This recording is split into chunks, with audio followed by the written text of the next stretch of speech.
Kaya good day mga construct, tayo sa project natin para magbahagi ng panibagong construction tips. Ayan, bali matagal-tagal na yung curing natin dito sa ating waterproofing. So nagpa-skim coat na tayo.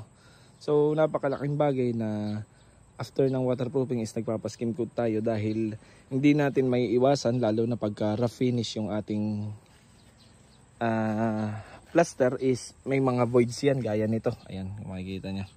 So pagka ni-skim coat natin yan, nagkakaroon ng nafi-fill natin yung mga gaps. Let's say yung mga ganito, ayan.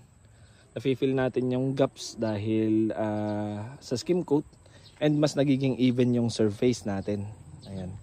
So kahit firewall lang siya, although marami na nagiging issue sa mga firewall is inaayos pa rin natin.